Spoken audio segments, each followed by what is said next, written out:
우리가 지금까지 욥기를 계속해서 했는데요.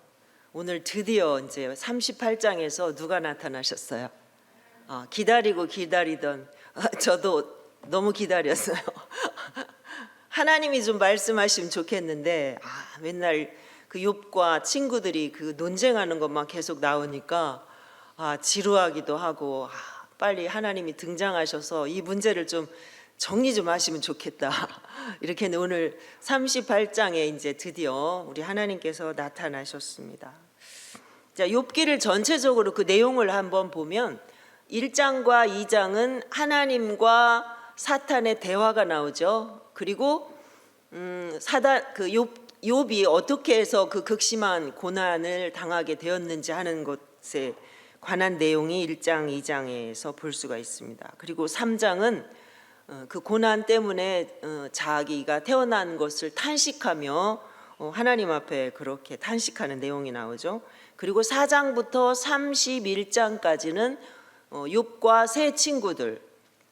세 친구들이 계속해서 이제 논쟁을 하죠. 세 친구가 한번 말하고 욥이 대답하고 또 다른 친구가 말하고 욥이 대답하고 이것을 세 번을 계속해서 되풀이하는 게 4장부터 31장까지 그 내용입니다. 그래서 계속 변론하는 것이 이어지고 32장부터 37장은 이제 그 욥과 세 친구들의 대화를 계속 듣고 있던 엘리후가 자기의 의견을 내놓는 그런 내용이죠. 꽤나 긴 내용이에요. 32장부터 7장까지니까. 그리고 38장부터는 이제 그동안 침묵으로 일관하셨던 하나님께서 등장하셔서 하나님이 말씀하시는 그러한 내용으로 그렇게 엮어져 있습니다. 그러니까 지금까지 욥기 내용들이 주로 하나님은 공의로우신 분이고 사람들은 죄 때문에 사람들이 고난 당하는 것은 죄 때문에 받는 벌이다라고 계속해서 그렇게 죄로 인해서 그에 해당하는 상응하는 벌을 받는 거다라고 주장하는 그 친구들과 나는 하나님 앞에 그렇게 벌 받을 만한 일을 한 적이 없다. 나는 그동안 너무나 의롭게 살았다라고 항변하는 그 욥과 친구들의 계속해서 이어지는 그러한 변론들이었죠. 그러니까 결국 네 말이 맞냐 내 말이 맞냐 네 말이 옳으냐 내 말이 옳으냐 가지고 계속 이렇게 변론을 했던 거라고 할 수가 있습니다. 자, 그러나 하나님은 그들의 논쟁에 대해서 그들이 지금까지 욥이 하나님 앞에 원하고 기다렸던 그런 대답이 아니라 하나님께서 얼마나 하나님이 위대하신 분이고 전지전능하신 분인가, 그 하나님 앞에서 인간은 너무나도 보잘것없고 너무나도 인간 하나님 앞에서 그 인간의 한계를 고백할 수밖에 없는, 드러낼 수밖에 없다는 사실을 우리 하나님께서 오늘 38장을 통해서 이 38장부터 말씀을 하고 계십니다. 자, 하나님께서 욥에게 나타나셔서 맨 먼저 하신 말씀이 뭐예요? 38장 한번 볼까요? 앞에 우리 안 읽은 그때 여호와께서 폭풍우 가운데서 욥에게 말씀하여 이르시되, 자 2절 3절 읽어볼까요? 시작. 무지한 말로 생각을 어둡게 하는 자가 누구냐? 너는 대장부처럼 허리를 묶고 내가 네게 묻는 것을 대답할지니라. 아멘. 네가 누구이기에 무지한 말로 이렇게 네가 누구이기에 무지한 말로 이렇게 헛된 말로, 무지하고 헛된 말로 내 지혜를 이렇게 함부로 너희가 의심하느냐, 막 이런 의미라고 할 수 있겠죠. 너는 대장부처럼 허리를 묶고 내가 너에게 묻는 말을 한번 대답해봐라. 하나님이 얼마나 어미하신 분인가 하는 것을 이 말씀을 통해서 딱 느껴지잖아요. 그리고 4절부터는 내가 땅에 기초를 놓을 때 네가 어디 있었느냐, 네가 깨달아 알았거든 말할지니라. 자, 하나님이 이 세상을 창조하실 때 그 누구의 지혜도 하나님이 빌린 것이 없잖아요. 하나님께서 말씀으로 세상을 창조하시고 하나님께서 지금까지 다스리시고 하나님께서 오늘도 우리의 모든 것들을 주관하시는 하나님이라는 것을 이 38장에 보면 쭉쭉 하나님이 다 계속해서 말씀하시는 내용이 나옵니다. 하나님이 세상을 이때 하늘의 모든 것들을 만들고 천지 만물 모든 것들을 다 만들 때에 네가 어디 있었느냐? 네가 알기나 하느냐? 네가 뭘 안다고 그렇게 너희들이 큰 소리 치느냐? 말이 맞느냐? 막 이런 거잖아요. 자, 그리고 자, 하나님께서 바다와 땅을 분리하고 바닷물을 한계를 정하여 그것이 넘어오지 못하게 한 자가 누구냐 이렇게 물으십니다. 하나님이 바다와 땅을 이렇게 물을 이렇게 나누잖아요.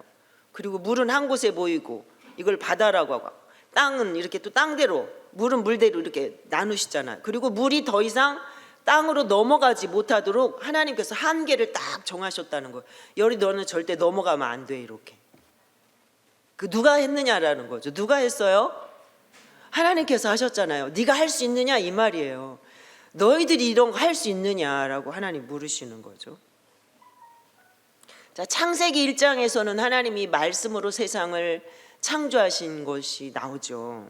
하나님의 말씀의 권능으로 하나님이 세상을 창조하셨음을 우리에게 보여주십니다. 그런데 욥기 38장에서 하나님이 말씀하시는 것을 보면 하나님의 그 무한하신 지혜와 의로우심과 하나님의 그 완전하심으로 세상을 얼마나 정밀하고 아름답고 섬세하게 만드셨는가 하는 것을 하나님께서 말씀으로 이렇게 딱 말씀해 주세요. 땅에 기초를 놓을 때 네가 어디 있었느냐? 누가 그것의 도량법을 정했느냐? 그것의 주초는 무엇 위에 세웠느냐? 그 모퉁이 뜰은 누가 놓았느냐? 그냥 하나님이 아주 세밀하고 정확하게 하나님께서 그렇게 모든 것들을 만드셨다라는 것을 욥기에서 아주 자세하게 그렇게 말씀하고 계십니다.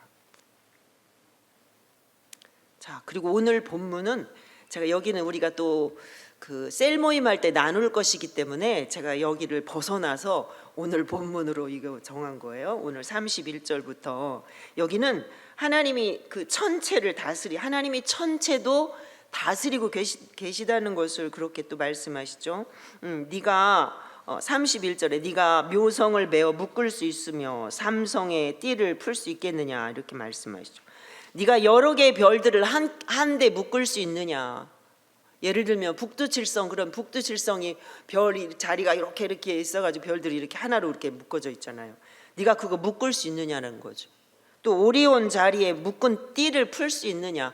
이렇게 묶어진 띠를 네가 그걸 또 풀 수가 있느냐. 네가 묶을 수가 있느냐, 묶어진 것을 풀 수가 있느냐 이렇게 말씀하시는 거예요.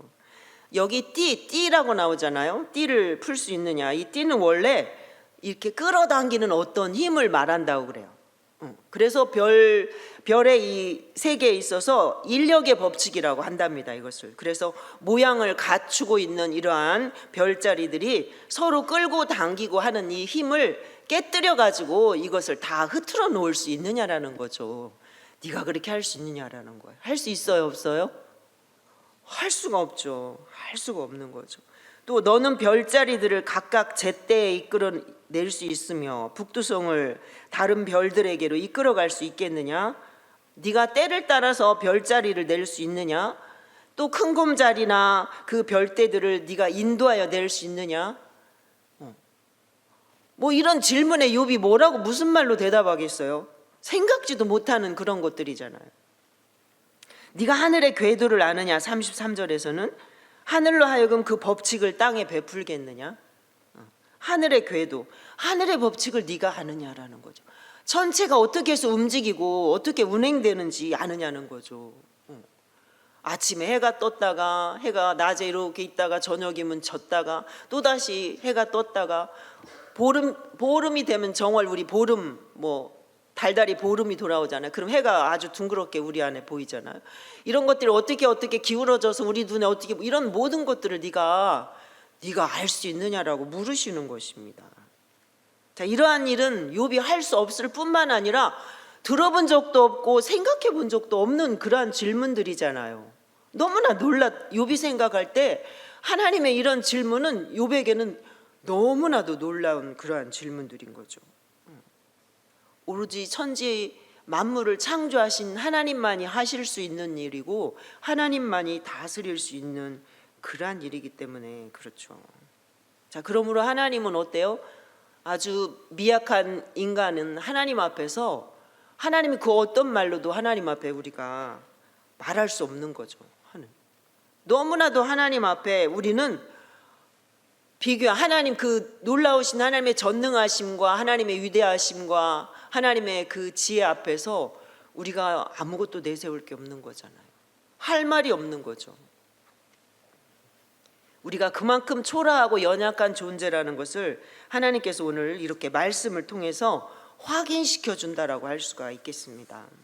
자, 34절부터는 그 기상, 하나님이 이 모든 기상 일기까지도 다스린다라는 것을 하나님이 이제 말씀을 하고 계세요.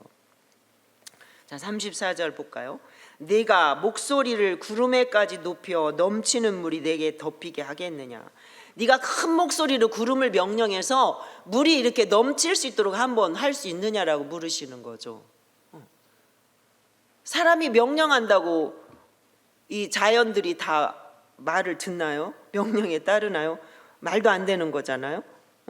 네가 번개를 보내어 가게 하되 번개가 내게 우리가 여기 있다 하게 하겠느냐? 네가 번개를 보내서 번개가 가면서 우리가 여기 있다 이렇게 말할 수 있겠느냐? 그렇게 할 수 있느냐라고 물으시는 것입니다. 혹시 할 수 있는 분 계신가요? 하나님이 그렇게 물으시는 거예요. 하나님의 이 같은 질문에 욥이 대답할 수 있는 말은 아무것도 없는 거죠. 욥은 하나님의 말씀을, 하나님이 질문하신 것을 들으면 들을수록 그냥 자기는 너무나 그냥 초라해지고 너무나 작아져서 그냥 꼼짝달싹도 할 수 없게 되는 거죠. 할 말이 없을 수밖에 없는 것입니다. 자, 36절에서는요. 가슴 속의 지혜는 누가 준 것이냐? 수탉에게 슬기를 준 자가 누구냐? 우리 안에 지혜를 준 자가 누굴까요? 누가 마음속에 지각을 주었을까요? 누가 지혜로 구름의 수를 세겠느냐? 누가 하늘의 물주머니를 기울이겠느냐? 비가 오는 것은 하늘에 물주머니가 있어서 이렇게 기울여서 비가 온다라고 이제 옛날 사람들은 그렇게 생각을 했던가 봐요. 또 티끌이 덩어리를 이루며 흙덩이가 서로 붙게 하겠느냐? 티끌이 어떻게 뭉쳐지겠느냐는 거죠. 그리고 흙이 어떻게 서로 붙을 수 있겠느냐? 이렇게 말씀하시는 거예요. 하나님께서는 이렇게 하나님의 절대 주권과 또 그와 대주되는 그 인간의 능력의 한계를 하나님께서 이렇게 말씀을 통해서 지적하고 계십니다. 하나님이 크고 무한하신 이 하나님께서 이 자연과 우주 질서에 대해서 질문을 받게 된 욥이 자신의 한계와 우리 인간의 그 제한성을 절감하고 하나님의 절대적인 능력 앞에 굴복할 수밖에 없던 것이죠. 그래서 욥기 38장에는 하나님의 지혜, 하나님의 솜씨, 하나님의 손길, 하나님의 입김, 하나님의 모든 것들이 이 38장에 다 들어있다고 할 수가 있겠습니다. 반면에 인간은 어때요? 하나님 앞에 서면 설수록 나는 정말 아무것도 아니구나라는 것을 절감할 수밖에 없죠. 인정할 수밖에 없는 것이죠. 사람들이 왜 교만할까요? 왜 하나님을 못 믿을까요? 하나님이 어떤 분인가를 알지 못하기 때문에 하나님을 믿을 수가 없는 거죠. 그리고 그 하나님 앞에서 큰 소리 칠 수밖에 없는 거죠. 하나님이 얼마나 위대하시고 전지전능하시고 절대 능력을 가지시고 모든 만물을 다 만드시고 주관하시고 다스리신다는 것을 알게 되면 하나님 앞에 아무도 내가 여기 있어 할 사람이 없는 거죠. 자, 하나님의 이런 지혜는 이 창조 사역에서뿐만 아니라 하나님께서 주관하시는 모든 역사와 또 택하신 백성의 구원 사역을 위해서도 잘 나타나 있습니다. 피조물 하나하나에게까지도 세밀하게 돌보시고 또 하나님께서 가장 소중히 여기시는 그 인간의 구속을 위해서 구원자로 오신 예수 그리스도를 믿을 수 있도록 그렇게 길을 열어주신 것이죠. 자, 신이 어떻게 사람이 될 수 있습니까? 신이 어떻게 사람으로 올 수 있습니까? 사람이 죽었다가 어떻게 다시 살아날 수 있을까요? 사람이 어떻게 하늘로 올라갈 수 있나요? 없잖아요. 하나님이 세상을 만드시고 또 하나님이 만드신 인간들이 다 멸망하게 생기니까 내가 인간이 되어 가야겠다. 내가 가서 저들을 위하여 죽어야겠다. 하나님이 그렇게 하신 거잖아요. 누가 감히 그런 지혜를 낼 수 있고 누가 감히 그런 일을 할 수 있나요? 어떻게 신이신 하나님이, 이 천지 만물을 창조하신 하나님이 어떻게 우리와 같은 죄인의 모습으로 이 땅에 오실 수 있느냐고요. 그 하나님 앞에서 우리가 무슨 말을 해요? 하나님이 그런 하나님이라는 것을 욥이 하나님의 말씀을 들으면 들을수록 하나님 앞에서 할 말이 없어지게 되는 거죠. 자, 인간이 제 아무리 의롭다고 해도 하나님 앞에서는 아무도 그 의를 내세울 수 없는 거죠. 욥이 어떻게 자기를 변론했어요? 나는 하나님께서 이런 고난을 내가 겪을 만큼 당할 만큼 나는 그렇게 죄를 지은 적이 없다고요. 없어요. 라고 계속 항변했잖아요. 욥이 정말 훌륭하게 살았어요. 욥기를 보면 정말 이 세상에 그 누구보다도 흠없이 살려고 얼마나 그렇게 하나님 앞에서 의롭게 살려고 했는지 몰라요. 정말. 그런데 욥 자신은 생각할 때 내가 이렇게 살았는데 하나님, 내가 왜 이런 고난을 당해야 되나요? 친구들은 계속해서 네가 죄 때문에 너가 고난 당하는 거야. 넌 죄가 있어. 너는 모르겠지만 너도 모르는 죄가 있을 거야. 그러니까 너가 이런 고난을 당하지.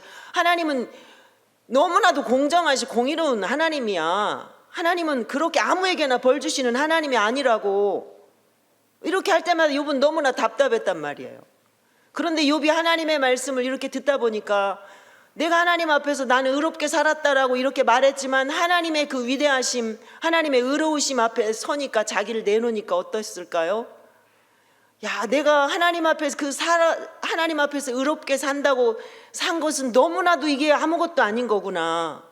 하나님의 그 위대하심 앞에 아무것도 아니구나라는 것을 욥이 깨달을 수밖에 없잖아. 그래서 마지막 욥이 뭐라고 고백해요? 내가 귀로 듣기만 한 하나님을 내가 이제 눈으로 본다라고 고백하잖아요.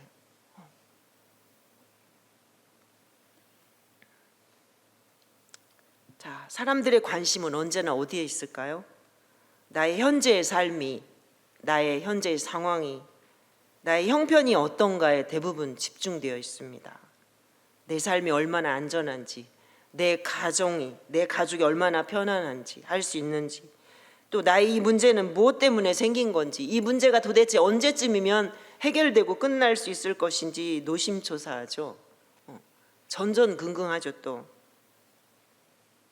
우리는 우리 눈앞에 있는 것밖에는 우리가 보지를 못합니다. 그리고 깨닫지 못하죠.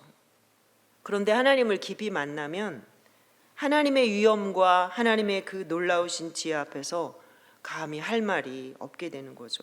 내가 너를 위해서 이 세상을 만들었다. 내가 너를 위해서 내가 인간이 되었다. 내가 너를 위해서 죽어줬다. 내가 너를 위해서 다시 부활했다. 그리고 내가 너를 위해서 다시 이 세상에 올 거다. 그리고 나는 지금도 너를 위해서 일하고 있다. 하나님은 우리에게 오늘도 이렇게 말씀을 하십니다. 오늘 제가 설교 제목이, 오늘 말씀에 보면 네가 하겠느냐? 네가 할 수 있느냐 이거예요. 네가 하겠느냐?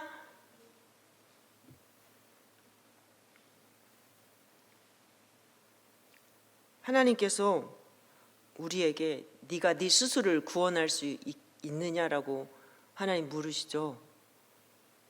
우리는 우리 스스로를 아무도 구원할 수 없기 때문에 하나님이 이 땅에 인간으로 오신 것입니다.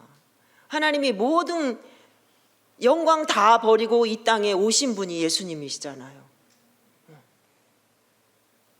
우리를 그렇게 사랑하셔서. 그런데 우리는 우리의 앞에 있는, 우리가 겪고 있는, 현재 우리가 당하고 있는 그 어려움 이런 거에만 우리가 정말 빠져서 어떤 경우에는 이것 때문에 하나님 앞에 하나님을 섬기는 일을 그냥 포기하기도 하고, 이것 때문에 때로는 하나님을 향해서 원망하기도 하고, 내 문제가 하나님보다도 너무나 커서, 하나님이 커서 내가 겪는 문제는 너무나도 하찮게 보여야 되는데 내 문제가 너무 크게 여겨지다 보니까 하나님이 보이지도 않는 거죠.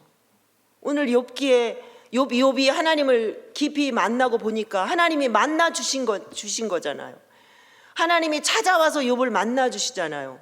그런데 욥이 하나님을 만나고 하나님의 말씀을 듣다 보니까 내가 지금까지 왜 나에게 하나님 이런 고난을 주셨습니까? 왜 하나님 나를 대적으로 여기십니까? 내가 뭘 잘못했습니까? 라고 하나님 앞에 그렇게 아우성쳤지만 하나님이 말씀하시는 것을 들으면서 하나님의 어미하심, 하나님의 위대하심 앞에서 욥이 아무것도 할 말이 없고 오직 하나님 앞에 자기의 지금까지 있던 것들을 회개할 수밖에 없는 거죠. 우리가 하나님을 요만하게 여기시면 하나님이 요렇게밖에 안 되겠잖아요. 하나님을 우리가 어떤 분으로 여겨야 될까요? 하나님을 내가 하나님을 크게 여기면 여길수록 하나님도 우리를 그렇게 귀하고 소중하게 더 여겨주시지 않겠습니까? 하나님 앞에 오늘도 내가 하나님이 너무나 위대하셔서, 하나님이 너무나 위대하신 분이라서 나는 그 하나님 앞에서 내가 그 어떤 상황과 어떤 형편에 처할지라도, 내가 지금 정말 다 죽게 생겼다 할지라도 그 하나님 앞에서 오직 하나님밖에 없습니다라고 고백할 수 있는 저와 여러분이 되면 좋겠습니다.